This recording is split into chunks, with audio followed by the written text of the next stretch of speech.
우리가 이렇게 유튜브 같은 거 보면은 그런 얘기 많이 합니다. 경제적인 자유 얘기하고 쉽게 돈 벌 거 얘기하고 빨리 돈 벌라는 얘기도 많이 하고 이래저래 그냥 그대로 가만히 있으면 안 된다고 얘기합니다.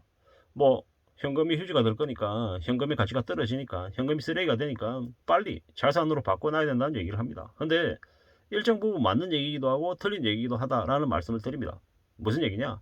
시기에 따라서 상황에 따라서 그 말이 적용될 수도 있고 아닐 수도 있다라는 얘기를 드리는 겁니다. 지금은 뭐 해야 될 시기다. 지금은 돈을 축적해놓고 현금을 키핑해놓고 기다려야 되는 시기다라는 말씀을 드립니다. 저 또한 연끌해야 된다. 뭐 모험해야 된다. 도전해야 된다는 얘기를 할 겁니다. 다만 지금은 아니다라는 겁니다. 지금은 두고 보고 기다려보고 상황을 살펴야 되는 시기다라는 겁니다. 왜냐? 한국은행조차도 지금 경제 위기를 자기들 잘못이 아니다라고 떠넘기려고 계속 언론 플레이를 하고 있습니다. 보고서도 내고 있고요. 지금 윤석열 정부가 다 망가뜨리고 있다는 얘기를 하고 있습니다. 언제하고 똑같습니까? IMF 때. IMF 이전에 김영삼 정부 때 한국은행이 하던 작태와 별반 다르지 않습니다. 그들이 자기들이 주범이면서 주범이 아닌 척 계속 쟤들 때문이야. 우린 잘못 없어. 계속 경고했어. 라고 얘기하고 있는 게 지금의 모습입니다. 앞으로 어떻게 된다는 얘기입니까? 앞으로 주식, 부동산, 뭐 코인, 뭐 채권 여러 가지 시장들이 지금하고 많이 달라질 거다라는 겁니다. 우리가 2011년에서 2014년, 15년까지 할인 분양, 땡처리, 원 플러스 원, 30%, 50% 할인 분양 이런 말이 되게 많았습니다. 사방에 도처에 있잖아요. 플랜카드였습니다. 강동구의 뭐 고급 아파트 50% 할인. 실제로 그 당시에 플랜카드가 그렇게 붙어 있었습니다. 뭐 8억 할인 뭐 이렇게요. 뭐 그리고 위례 신도시든 미사든 어디든 뭐 어딥니까? 저기 강북 쪽이든 강남의 반포든 뭐 저기 세곡이든 내곡이든 뭐 저기 어딥니까? 그 뉴타운이든 어디든 전부 다 할인 분양이었어요. 그게 불과 얼마 전입니까? 10년하고도 조금 더 된 이야기죠. 근데 그러한 일들이 앞으로 안 벌어진다? 벌어집니다. 반복됩니다. 똑같이 벌어진다라고 보면 감이 맞습니다. 그럼 뭘 해야 되는 시기다? 지금은 기다려야 되는 시기다. 앞으로 3년, 4년, 5년 기다리고 두고 보고 하면 어떤 일이 온다?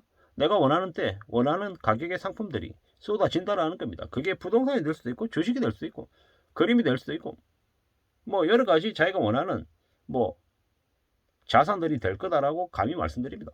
그렇기 때문에 지금은 뭐 해야 된다? 기다려야 되는 시기다. 지금은 기다리란 말씀을 좀 드리는 겁니다. 우리가 잘 알고 있는 일본의 덩샤오핑 어떤 인물입니까? 마오쩌둥이라고 하는 그 넘지 못할 산 아래에서 온갖 고초를 겪었죠. 물론 마오쩌둥이라고 한 이 아래에 고초를 겪었던 사람들은 엄청나게 많습니다. 류샤오치도 있고 뭐 누구도 있고 엄청나게 많죠. 하지만 그 중에서 덩샤오핑은 살아남았고 온갖 어려운 일들을 다 겪었지만 수모를 겪었지만 버티고 견뎠습니다. 그리고 근현대 일본 근현대 중국을 저렇게 잘 살게 한데 기초를 닦았었죠. 무슨 얘기를 하고 싶냐? 인내심을 가졌다라는 거죠. 견딜 수 있고 기다릴 수 있다라는 이야기를 드리는 겁니다. 뭐 이런저런 얘기들이 많지만 뭐 하나의 예시인 거고 확실한 건 뭐다? 지금은 기다려야 되는 시기다. 지금은 함부로 뭔가를 결정하지 않아야 되겠다.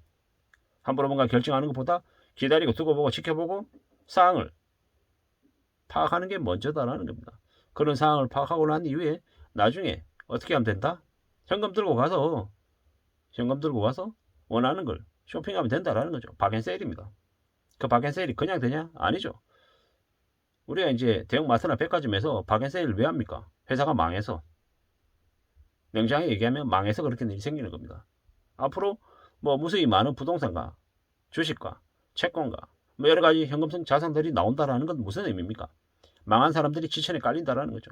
망하니까 가지고 있는 자산들 10억짜리 1억에 내놓고 5억짜리 5천만 원에 내놓는 일이 벌어진다라는 겁니다. 정상적인 시장이 아니죠. 평상시 같았으면 절대로 생길 수 없는 일들이 몇 년 안에 벌어진다라는 겁니다. 미국이 지금 리만 때에 비해 가지고 지금의 부채 규모가 10배가 늘었다고 하죠. 그 10배를 어떻게 처리하겠습니까? 자기보다 약한 나라들에게 다 떠넘기는 거죠. 그 떠넘김을 당하는 나라 중에 하나가 한국이 되는 거죠. 지금 한국의 상황은 매우 안 좋죠. 대중무역 적자도 꽤 오랫동안 커져 있고 중국의 리오프닝이 쉽지 않죠. 중국이 코로나 끝나고 난 이후에 다른 해외 다른 나라로 관광을 가는 것들을 다 풀었는데 한국 쪽은 안 풀었죠. 왜겠습니까? 제2의 사드 보복하고 똑같다라고 보면 맞죠. 중국 입장에서는 한국을 본보기 삼아가지고 저렇게 하고 있는 겁니다. 그런데 한국의 윤석열 대통령은 중국을 향해 자꾸 좀 센 소리를 하는 거죠.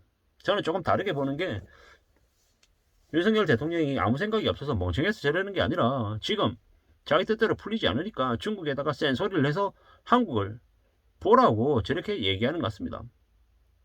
저기 김정은이 미사일 쏴가지고 북한에 이목을 집중시키는 것처럼 지금 윤석열 대통령 또한 중국에게 저렇게 험하게 말을 내놓는 거, 러시아나 중국에 세게 얘기하는 건 좀 극단적이지만 자기를 좀 봐달라고 하는 신호가 아닌가라는 생각을 해봅니다. 그만큼 대중 무역 적자가 심각하다는 걸 윤석열 대통령이나 지금의 국민의힘 정부 또한 모르겠냐고요. 알고 있을 겁니다.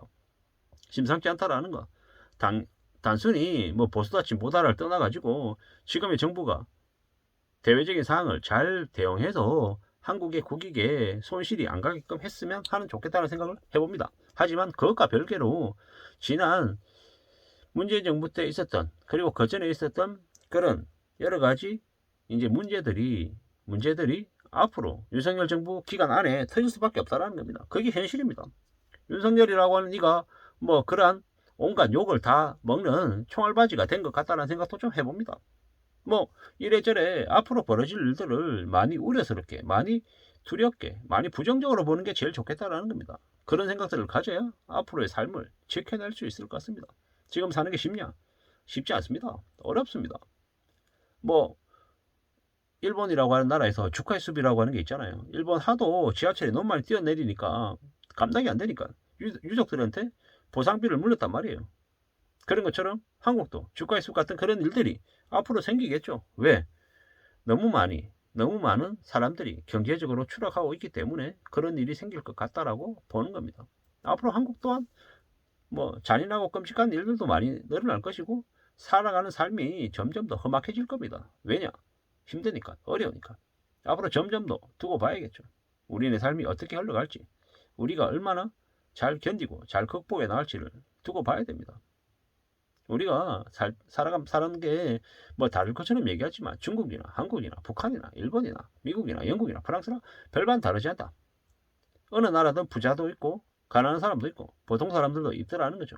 우리가